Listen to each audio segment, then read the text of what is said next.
was in the hills of Chiapas in 1994 that the first shots were fired in the information war. Despite being without phones or electricity, Mexico's Zapatista rebels took the revolution online, issuing a call to arms across the internet for others to join them in a worldwide struggle against economic imperialism.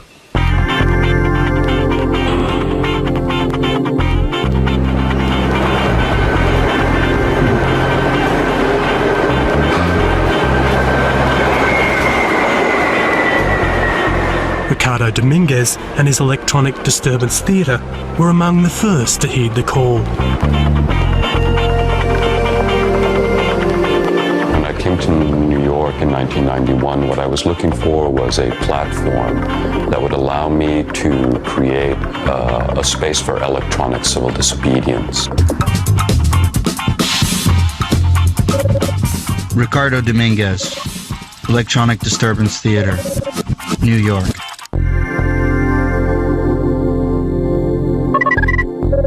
Digital Zapatista.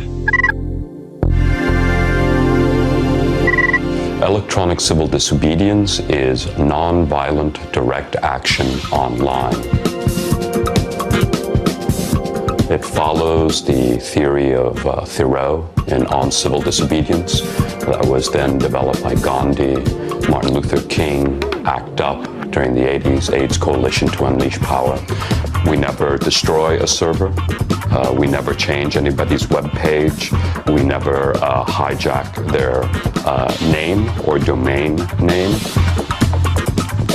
In 1998, Electronic Disturbance Theater releases FloodNet, the first automated virtual sit-in software with actions against the Mexican president's website, several Mexican banks, Frankfurt Stock Exchange, and even tries attacking the Pentagon. At one point, the Pentagon fires back with hostile Java applets, crashing the attacker's system. By creating the idea of electronic disturbance, Ricardo found a way to mix his passion for politics and performance with a dash of magic realism and turn it into code. Really, what is a Zapatista is those who can take into their heart the poetic gestures. The gestures of information war, which cross the boundaries of what is. For instance, on January 3rd, 2000, newspapers around the world had Zapatista Air Force attacks Mexican military. Nobody knew the Zapatistas even had planes. Nobody even knew the Zapatistas could fly. But if you read the story, suddenly you discover that these Zapatista Air Force were paper airplanes made of many different colors. Inside were messages of peace. So what the soldiers were shooting at were these paper airplanes. And there you have this enactment of a simulation, of a gesture which creates this magical space where indeed there does exist a Zapatista Air Force.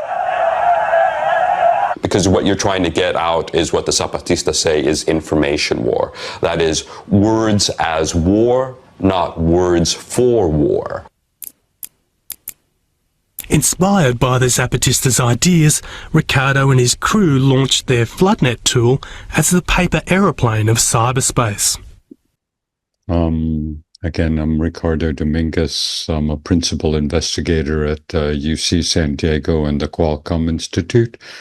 Co-founder of Critical Art Ensemble, Electronic Disturbance Theater, Bang Lab, Bits, Atoms, Neurons, and Genes, and Particle Group.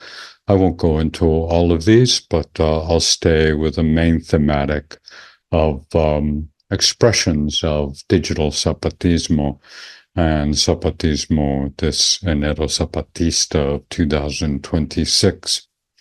So I'll begin just to give you a sense of where I was born and raised. I was born in El Paso, Texas in 1959, but in about 3 months after birth, I moved to Las Vegas, Nevada. And there I lived about 100 miles from the nuclear test site.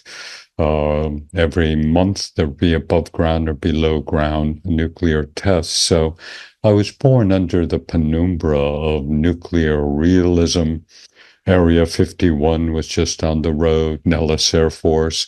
It had similar qualities to San Diego, a deep military tourist town in which military entertainment and mafia capitalism were intermixed and defined the future, I think, of the world. 24/7 culture, casino capitalism, and massive global militarizations of designs for extinction events, if you will.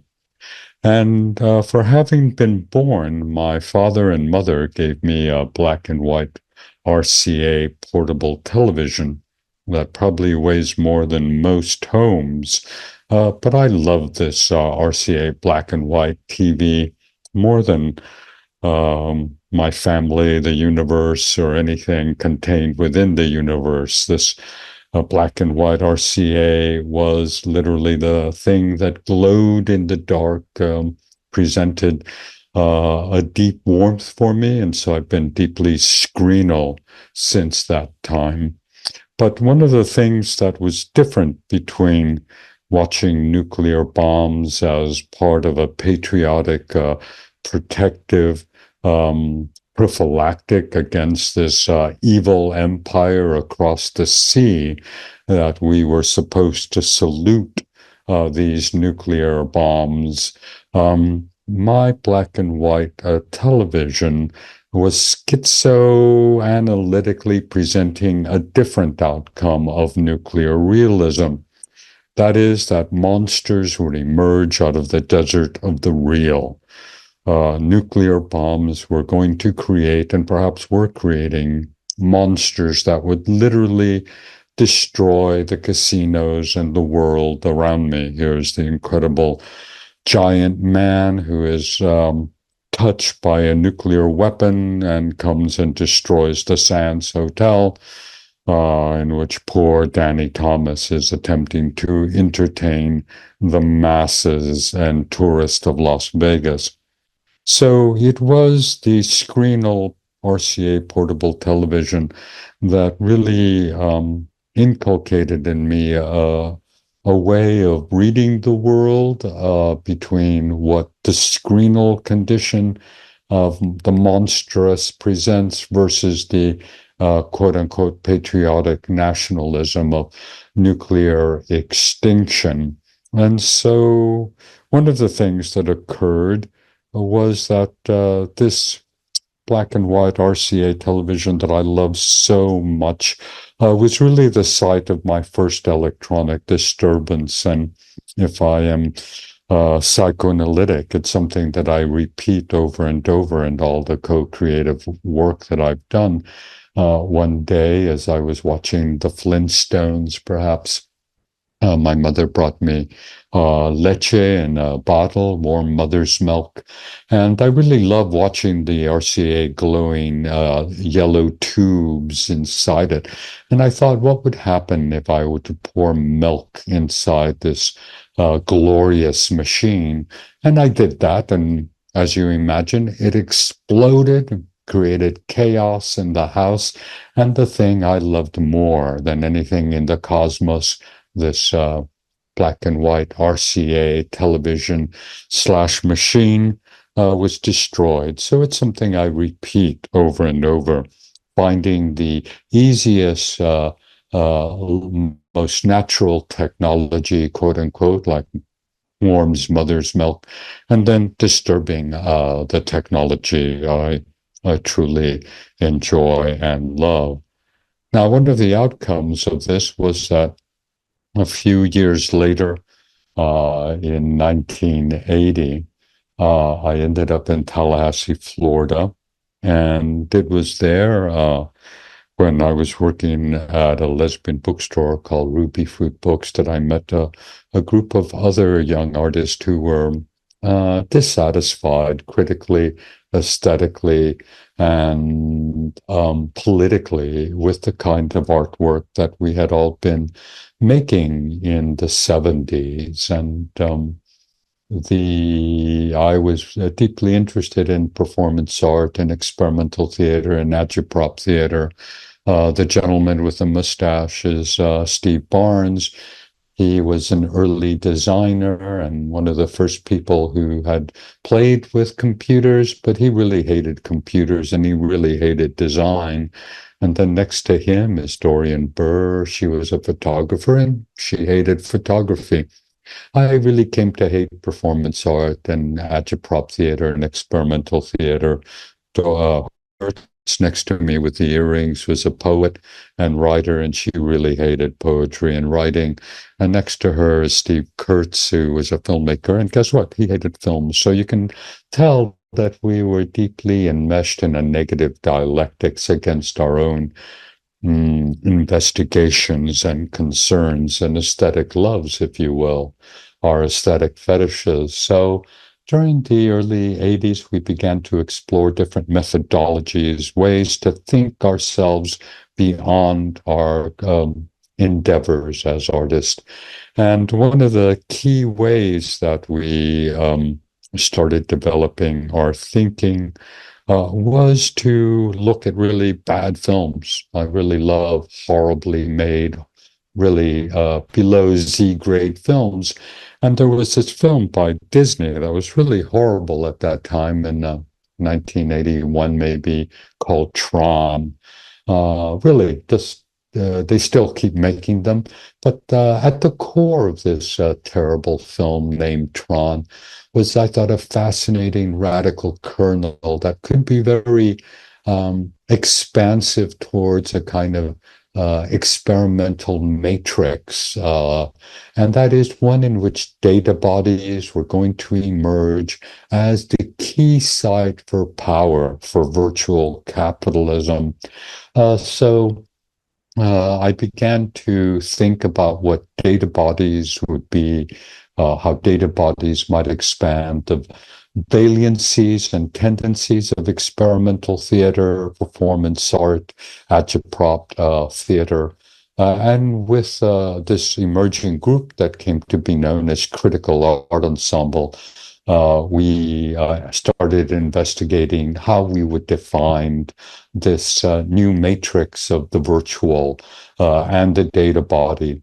And one of the things that we did was to also investigate public space as it became part of a marked unpublic space or simulations of public space. In the early 80s, late 70s, malls across America were really a new thing. And there was a brand new mall in Tallahassee, Florida. And we decided to go investigate this simulation of a public agora. And I was interested in creating micro gestures that would create a disturbance in the social force field, wherein power and community would gather to discuss what this thing was. And so what I did is I spent about $20. I got a Burger King crown, some Hot Wheels, a music tape, and instead of taking my commodities home in a private fetish of unwrapping them, I just wrapped them out. I wrapped them and unwrapped them and played with them there at the mall, at the entrance. I wasn't blocking. I wasn't protesting. I wasn't saying anything. But very quickly, power and community gathered because of this micro gesture. Was I a Vietnam vet? Was I a drug addict? Was I a houseless person that didn't understand what one does with one's commodities? And this is something that I implemented in my thinking around the data body. Could one create micro gestures that would allow power to come on stage without me necessarily having to point or diagram what that power was? We could all observe it together. The third thing we began to investigate there in the early 80s was something we called utopian plagiarism. And that is that we would create handmade poetry books. And it's quite funny because often the FBI or those individuals who are investigating our work, whether it's Critical Art Ensemble or Electronic Disturbance Theater, they always say, oh, poetry is camouflage, art is camouflage, but it's not. you can't really love poetry art enough. I mean, you're making things by hand. And utopian plagiarism was that we could take any text and just add a new word. And this new word would expand the territory of that text, literally an early version of cut and paste, if you will. I believe these books are now at the MoMA archive of artist books. But one of the things that we did with utopian plagiarism was to read Henry David Thoreau on civil disobedience from 1848, his document of refusing to pay tax to defend the Mexico-US war. And what we did is we just put electronic every time he said civil disobedience in the book, and we had electronic civil disobedience in terms of a theory and practice as brought forth by Henry David Thoreau. So we had these micro gestures, utopian plagiarism, a sense of electronic civil disobedience as perhaps the expansion of data bodies. By 1985-86, many of our friends began to die of a disease nobody knew what it was. People called it a gay disease, that if you saw a queer person on TV, you would get it. And the administration under Reagan didn't care. And so we started ACT UP Tallahassee, AIDS Coalition to Unleash Power. Tallahassee is the capital of Florida, strangely up in the far distant north, away from Miami and Orlando, really Georgia, which is 20 minutes away. And we started doing actions of training ourselves as citizen scientists, being helped by our friends who were chemists and doctors who were dying of AIDS, to really articulate in a clear way what needed to be done at the level of developing new research. We spoke to Fauci, who was brand new. We talked about new insurance modalities, and many of the things that we saw in COVID and post-COVID. Hacked Up was a key condition of amplifying this. So we used a lot of our early theories of developing cultural vaccines like fax jams, and again, what we would now call citizen science. So that really allowed us and trained us, and we wrote a series of utopian plagiarist texts in the 80s, one electronics disturbance, another one electronic civil disobedience, and other unpopular ideas. They weren't published until 1994 and 95, but if you read them, you can tell that we had no computers or what have you. But they were written in the 80s, and they really became the diagram for establishing the practice of electronic civil disobedience in the 90s and the expansion of digital Zapatismo, and finally its sort of stage of hacktivismo. So what happened was in 1990, I went to New York City. I met a painter named Wolfgang Stahler, and we started Thing.net, which was an internet service provider. In those days, you had modems and people connected to or bulletin board systems. There weren't browsers at that particular period of time. But very quickly, we became an international ISP. We had Thing New York, we had Thing Berlin, Thing Amsterdam, Thing Venezuela, Thing Argentina, La Cosa Cuba. We had things all over, so that by 1993, I had become a system administrator, and I had started doing research, especially with the RAND Corporation materials that they started publishing in 1991 on their dream of cyber war, cyber terrorism, cyber crime. And they were really dreaming that these things would accelerate in the 90s because there would be a great deal of money to be extracted from cyber war, cyber terrorism, cyber crime under the sign of cyber security. But in none of the military or governmental analysis was there electronic civil disobedience, CCD, nor cyber poetics. So I decided that's where I would begin to attune the development of electronic civil disobedience. But in our theory in the 80s, it was about a group of 5 techno-anarchists who had a deep understanding of technology, would initiate the protocols of electronic civil disobedience. But Critical Art Ensemble was wrong. What really happened was that the browser Mosaic emerged in April of 1993. Browsers then became Netscape, became Chrome, all these things. But a browser was brand new. It had links, it had images, and so that really changed the nature of cyberspace, the browser. And then 1 minute after midnight, 1994, the Zapatistas rip into the electronic fabric. In 7 hours, digital Zapatismo emerges. The New York Times calls them the first postmodern revolution. And you have to understand, they didn't even speak Spanish as the predominant language. They didn't have telephones. They didn't even have electricity. But they had a kind of deep knowledge tactically and strategically to understand what had happened to them, that they were now in cyberspace. So that night, a few minutes after 1994 came into being, we started the New York Committee for Democracy in Mexico, and I started thinking about digital Zapatismo. During the first encuentro, the Intergaláctico, some of them came up to New York. I presented the Zapatistas how electronic civil disobedience was being developed.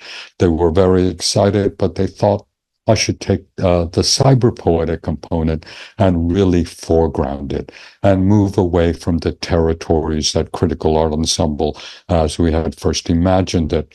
So out of this came, how can we create a poetic, aesthetic sensibility? And that came from the browser. First, the browser is a site of information.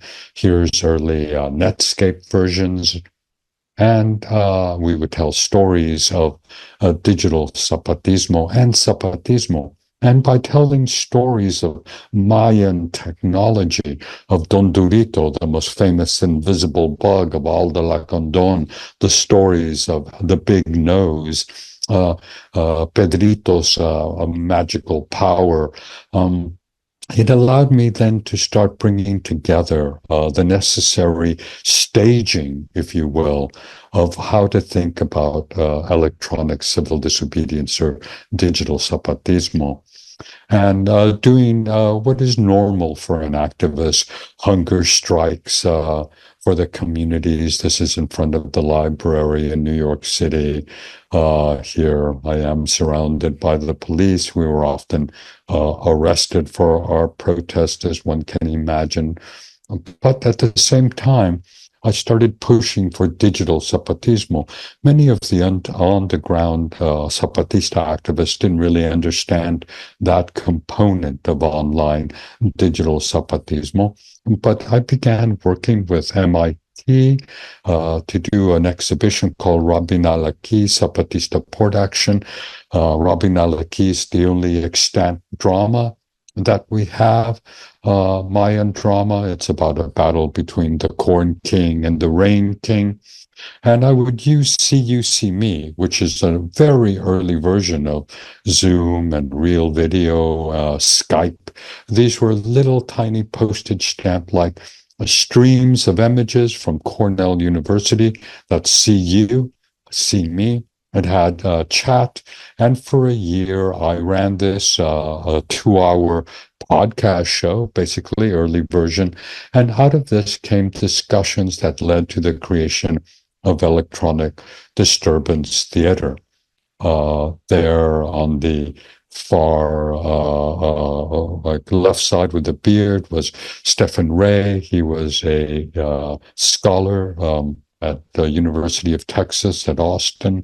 I had read his thesis on information war, drug war, and Mexico, and I interviewed him. Next to him, he's the gentleman with the beard, is Carmen Karasik. She's an expert bug hunter from MIT, ran the servers that I was doing Rabin al-Aki on, a whiz at the debugging systems. And then there's me. And then the far right is Brett Stahlbaum, my colleague and in the faculty at UCSD, computing artist par excellence. He was in San Jose as a graduate student in the computing arts.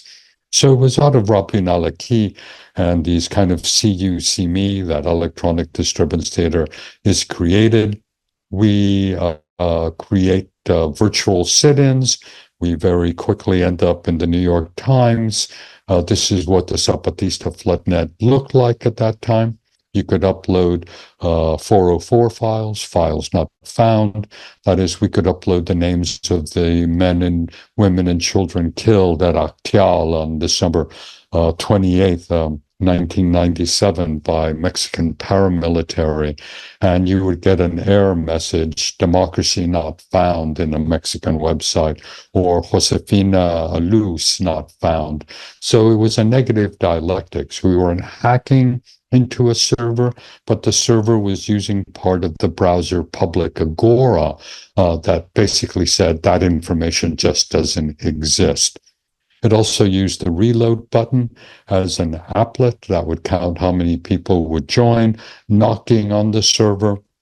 And sometimes, like the Mexican government, it would be disturbed to a degree. It couldn't respond. As the film at the beginning said, the Department of Defense launched the first known information weapon at our servers in New York City. This is illegal. They have to use the FBI or cops against civilians, at least at that time. They broke the Posse Comitatus law of 1873, which says you can't use B-52s against the people. And so we ended up in the New York Times again, front page. If the electronic disturbance theater wasn't illegal, it was certainly immoral. So that really created a battle in Congress, and ultimately we won in terms of thinking out the questions of what electronic civil disobedience was. People reviewed it as literally dispatches from the future. So that went really well. Hacktivism blossomed. We were invited to come down to Tijuana in 2000 and do an action. And I had never really been on the border, so that was interesting. We went to Tijuana and we started scanning Border Patrol computers. As you know, a computer has about 65,000 ports. You guys probably only use 2 to send email and watch movies or something. But what we did is we would scan to see if there were open ports on the Border Patrol servers, and then we would shoot Zapatista poems into the system. They freaked out. They didn't like poems, I guess. Then in 2001, we were invited to go and take down Lufthansa by a group of German activists and artists. Lufthansa was being paid by the German government to deport immigrants, and they would mummify them in the public commercial area, and they would put motorcycle masks on them to keep them from disturbing people. But often these were young men and young women, and these were male, full-size male motorcycle masks, and they were asphyxiated and died while they were being on this commercial planes. So we dressed up like Lufthansa. We said we were going to take it down. We did it transparently, and it went down. The stewards union said they would never fly another deportation class. So did the pilots union and the stockholders. So I don't know if the German government just went on to another commercial airline, but at least Lufthansa was not doing it again. And because of this, I was hired at UCSD, at Cal IT2, California Information Technology 2, in 2004. And I said I would do three things. I would continue electronic civil disobedience and hacktivism using supercomputers at UCSD. I would develop border disturbance art, since there's a deep, long history of border art. And I was interested in nanopoetics and nanotoxicology. I won't go so much into that, but I needed a nano laboratory, and they gave me one. So that was 2004.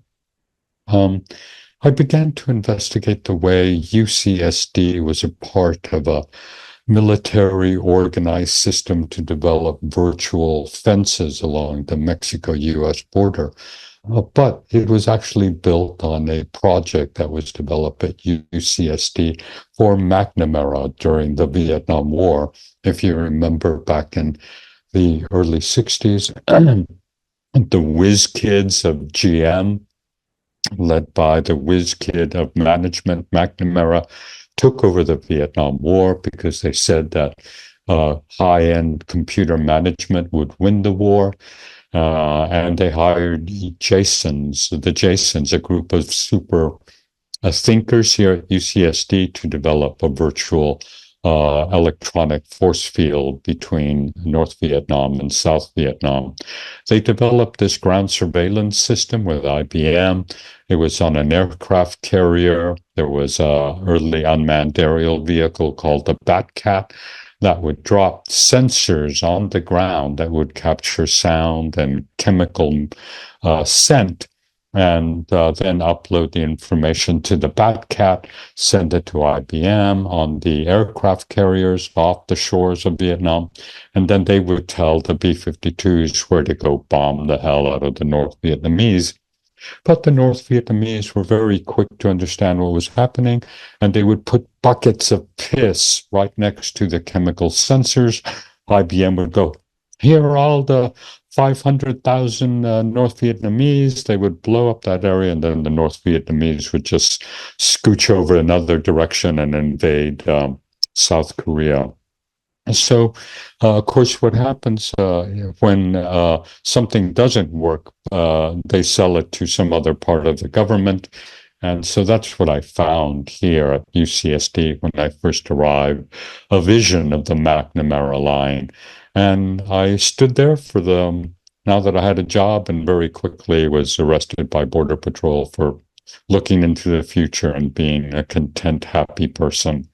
So one can shoot oneself over the border, as many people have. It's a bit difficult, but you can do it.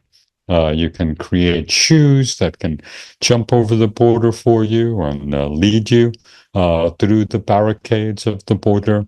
Or what we did is develop the transporter immigrant tool, which was a hacked iMotorola that would lead people crossing the Devil's Highway between Mexico and the US to find water. This was Electronic Disturbance Theater 2.0.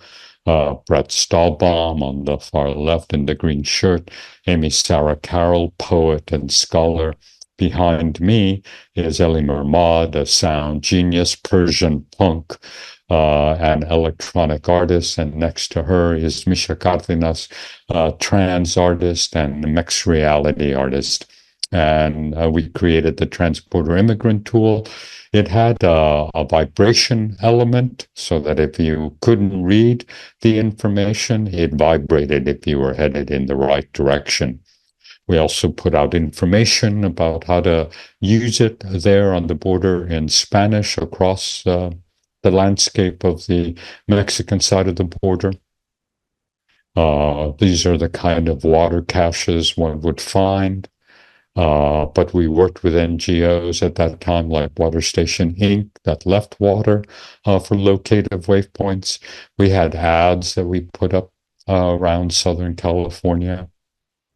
Here's the iMotorola 335 that we hacked and used. Your cell phone is like a supercomputer compared to everything that is was available. It had multiple languages. Amy Sarah Carroll wrote poetry for survival that she took from military manuals around the world. Like, for instance, if you look at a barrel cactus, it always leans to the south. So you can always go north if you know how to read that barrel cactus. People were extremely concerned with the poetry. We were under investigation by our university, by Congress, by some cybersecurity, FBI, and the poetry was the thing that really freaked them out. It said it dissolved the nation, dissolved the border. So next time you think that poetry is not powerful, think again. Here's one of the poems that really freaked out the FBI. We put all the poetry in the code because the code was poetry and the poetry was code. Remember, poetry is illegal now. And now I'm just going to move forward really quickly.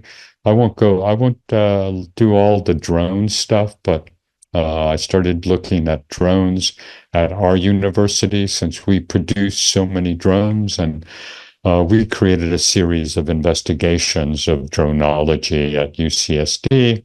I did some nanotechnology stuff. I won't go into that.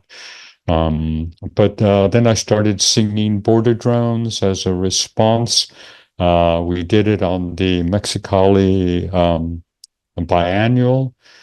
Here we are using drones,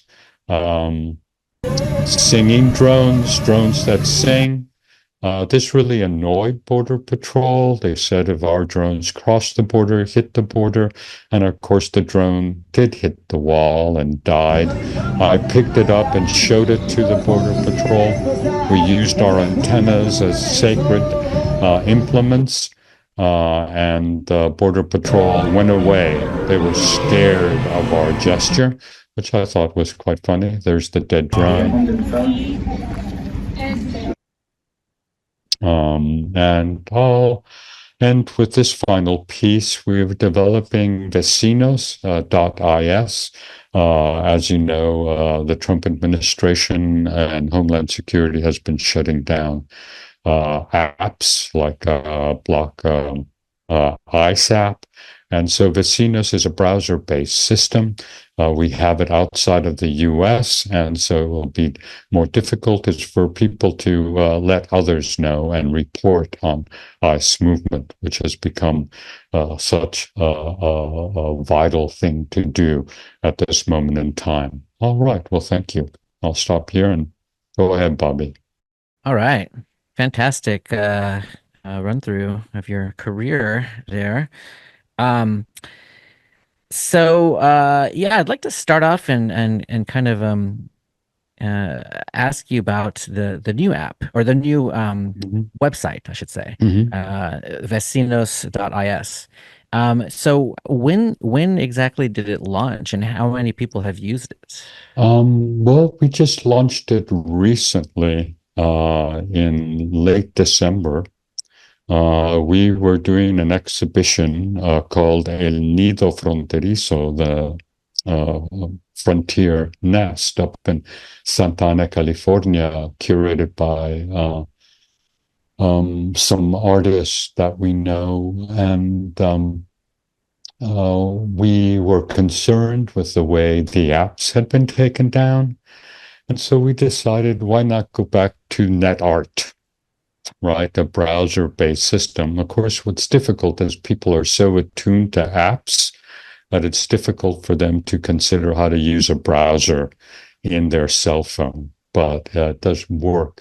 So at this moment, I would say that only about 400 people nationally have used it. And so we're trying to promote it. It's in Spanish and English. And what people have to realize is that it's offshore.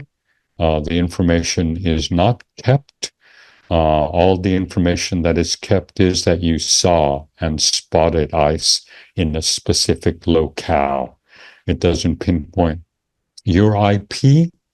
And so we made it as secure and easy as possible. The front end is street maps. You might remember from before Google Maps, there were street maps. And the back end is something called Jazz tools for the database to keep track of the dates, times, areas. So it's fairly simple, and it's browser based. IS is because that's the first one that we initiated, which is in Iceland. Yes, that's great. So correct me if I'm wrong, but it seems that neither the users or developers of apps like the Ice Block, the ones that have been taken down, De-icer, Red Dot, no one who's ever used those or developed them has gotten into legal trouble, as far as I know. Again, correct me if I'm wrong on that. But so the idea, of course, is that reporting in public spaces is considered free speech, protected by the First Amendment, and so it seems that it's pretty safe to use those apps. That people ought to not be concerned to be, and especially VECINOS.IS not being an app. It doesn't have that issue of being able to be taken down if the government steps in, tells Apple, hey, take down this app. That kind of process can't really happen again because it's not an app. And also, we're trying to create mirrors beyond the ones that we already have. So if one goes down, this is what we used to do in the 90s with our virtual sit-ins. What we had different servers because of thing around the planet. So you could take one down in New York City, but there'd be another one in Berlin. Aha.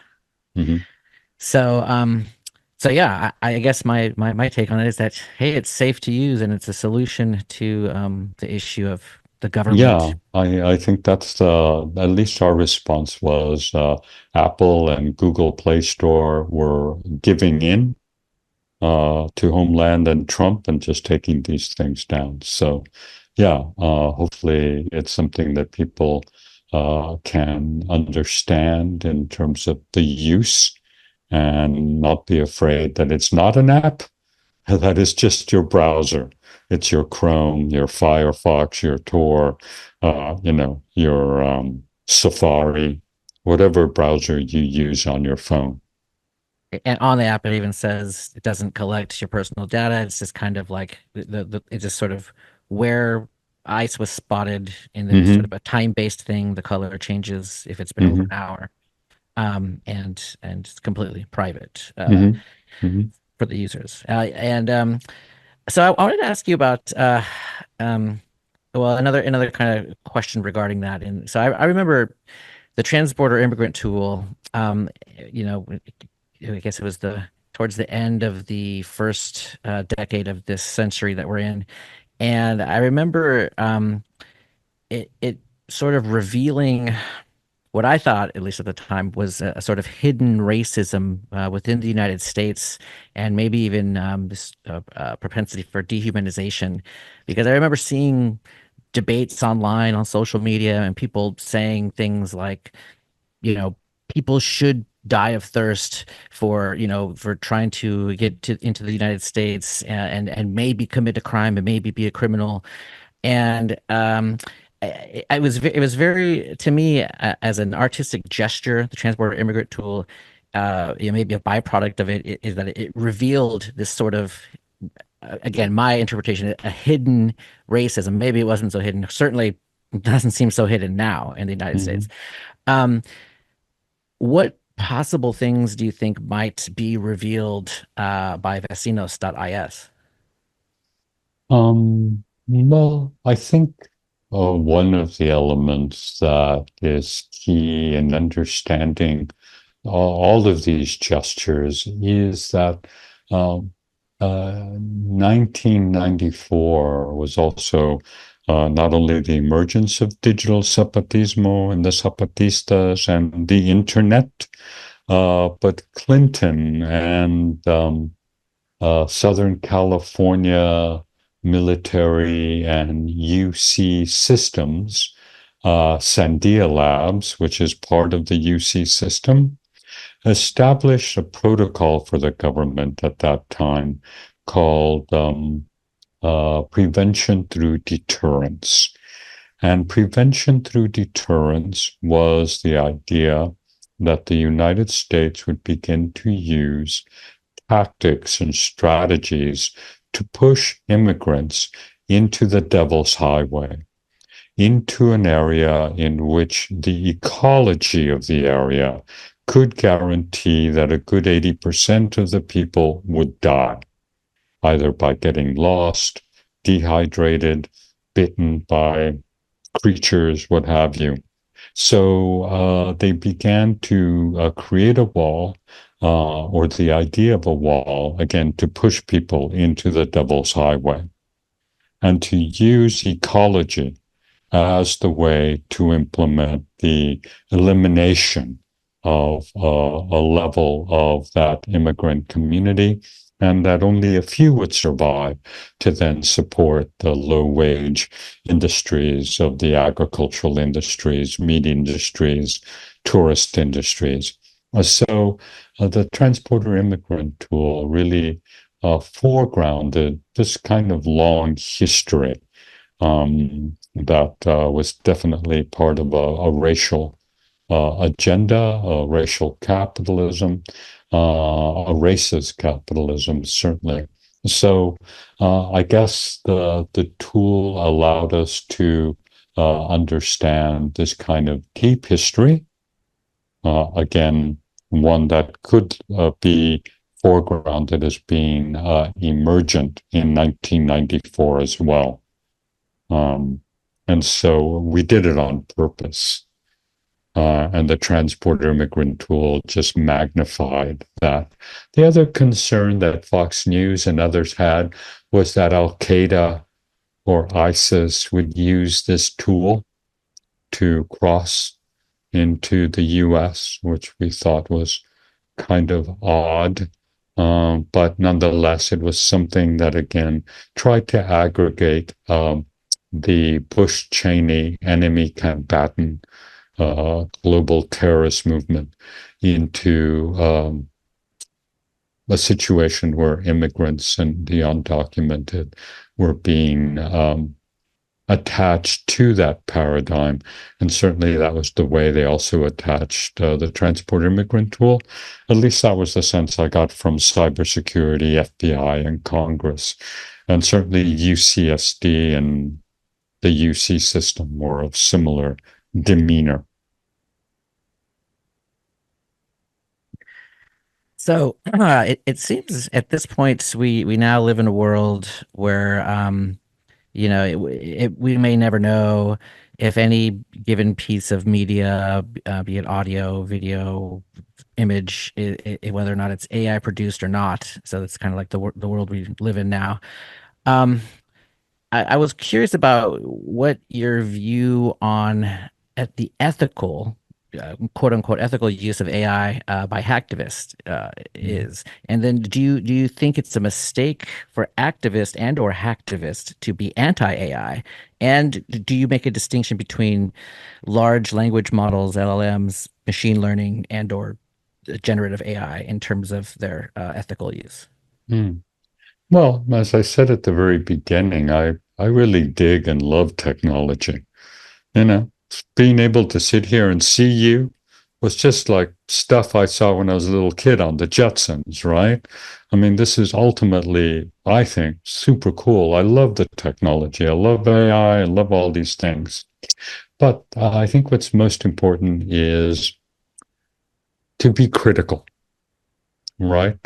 Because often technology is sold as apocalypse or utopia.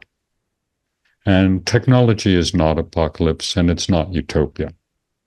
It's a system of machines that produce a sense of extended communication, a sense of augmentation of the self. So I have colleagues who are doing critical research and critical gestures using these technologies. Um, to what degree should we be focused on the individual technology as opposed to the more critical question of who owns or pretends to own the infrastructure for that technology? And that usually is a kind of virtual capitalist state, right? You and I and our families have paid taxes to create these systems, like the internet, like global positioning system. It just so happens then it's used by the military first, and then, as always, it's sold to some corporation, and the corporation goes, we're geniuses, we own this, while all our taxes went into it, right? So it's the double-edged sword of this. So I would say that the crux of our concern with AI is more the empire that is organizing itself around the value and symbolic capital.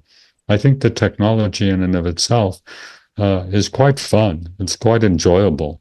And so I think we train our students to produce their own AI, right? Their own models. And, I'm sorry to tell you, but the very first AI was produced at UCSD by a painter in 1971. His name was Harold Cohen.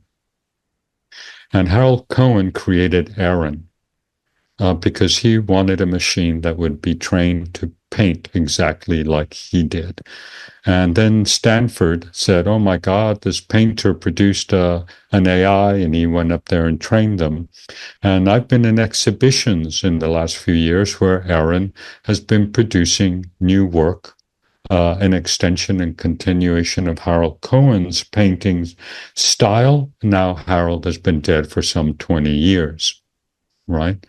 So I think it's that kind of history that is more important than the history of,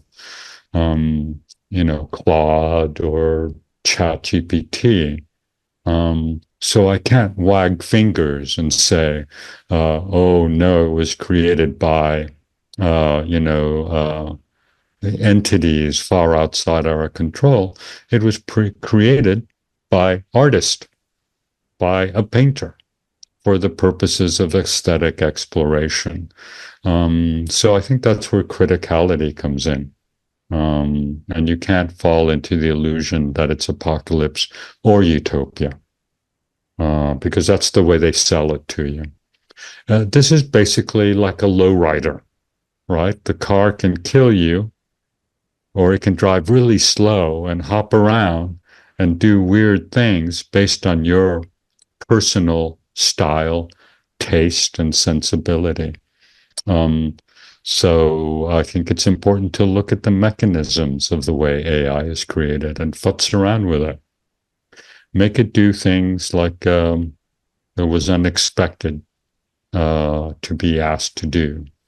And so that's where we, I think, are at right now. Not to have fear of AI or large language models, but more who owns them, who runs them. That's where we should really turn our AI criticality to, like, who's trying to set up these massive data centers, right? What are these ownerships that are going on? I don't know if that criticality makes sense, but, or answers your question, Bobby. All right, yes, that answers the question. We got a question here from our producer here. What do you teach students in regards to activism? One of the elements is that we certainly analyze the history of embodied activism, say civil disobedience, systems of organization, long-term process. As Cesar Chavez said, things don't change in a month or in a year, but it's 10 years, it's more, right? It has to be a constant, long a long duration. But also you have to try to amplify and shift and find different kinds of joy in activism. So, for instance, uh, I'll go with an early tactical media gesture, which is called park fiction. And it was done in Hamburg. And there was a community of workers and laborers in an industrial area of Hamburg that had been promised a children's playground, I don't know, decades, and they had never gotten it, right? No matter how much they protested, did everything that activists should do. One morning they wake up and they see these big bank billboards saying new condominiums coming, right? You know how they always imagine that condominium on billboards, and brought to you by, bank and the mayor. And they said, what the, how? And then activists and artists said, well, what if we just change the billboard and change it to the park and say, thank you, bank, thank you, corporation. And so they do that. And then they raid the mayor's and council office, and they start bringing flowers, going, you are the only council and mayors that have push forward this park. You, bank, have pushed forth this. Thank you. And they receive tons of love letters and everything. And so finally, they annoyed with love the city council, the mayor, and the corporation that they built then the children's park. Right. So there you see a different tactic that I would teach my students. It might not always have to be contestational. It might not always have to be direct anger or trespass and blockage. It can be a reversal in joy, right? Where one allows another sensibility to take over the quadrant of fear, hate, and political pushback.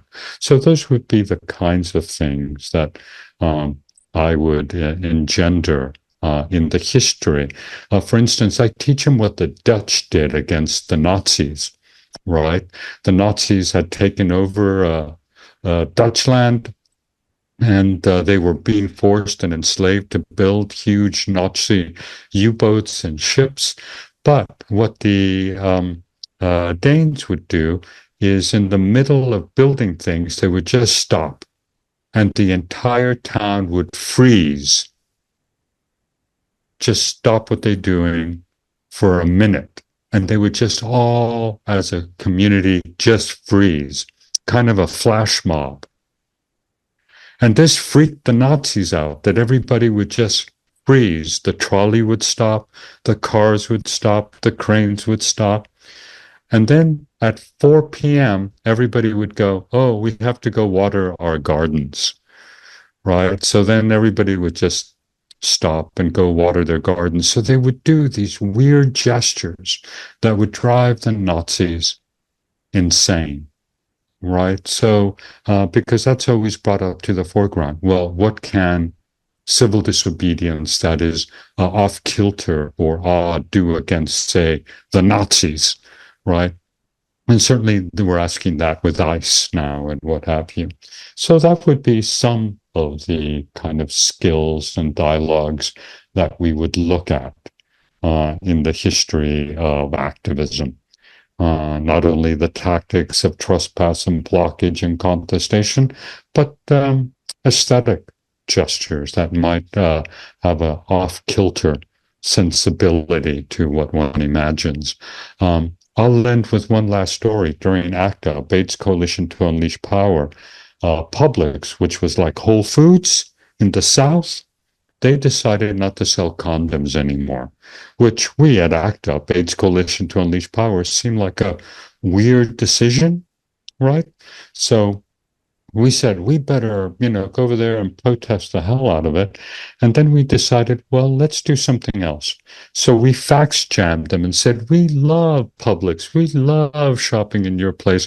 We want to buy endless amount of condoms because we fuck like crazy. right? And then finally, after 2 weeks, they said, "Oh, okay, we'll sell condoms." And we went, "Good, but can you put it up front? Because, we don't want to have to go all the way to the back. We just want to get them up front as we're running because, we got stuff to do." And they said, "Okay." So again, we approached them as consumers, right? Instead of saying bad publics, you don't know about what AIDS is and how to help stop AIDS with condoms or what have you. We approach them as, we just want to buy this stuff at your place. So again, how does one rethink certain contestatory gestures of civil disobedience? So I'll stop there. So I remember there was I don't know if it was like a half joke at UCSD about the CIA was, or the FBI or the CIA was on the third floor of Cal IT2, and it was easier for them to spy on the artist on the second floor. But was it ever actually confirmed that one of these government agencies, be it the CIA or FBI, actually had a office or a presence on UCSD's campus? Like, did they actually have like a space? Well, you have to remember UCSD is part of the War on Terrorism university structure, right? Which is different than the Cold War university structures.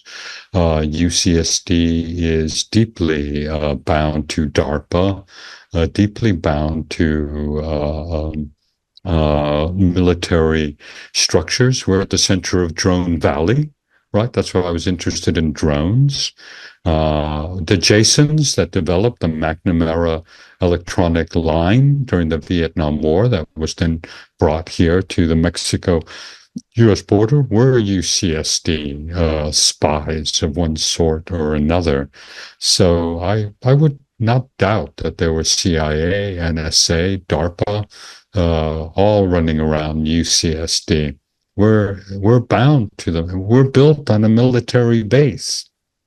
So those things are there, and universities are kind of the good and the bad and the ugly all together in one space.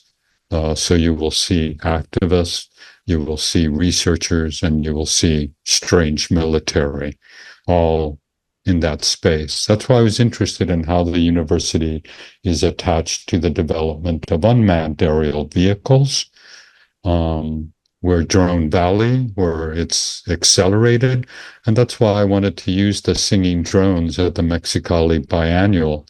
And we could see that Border Patrol was freaked out, right?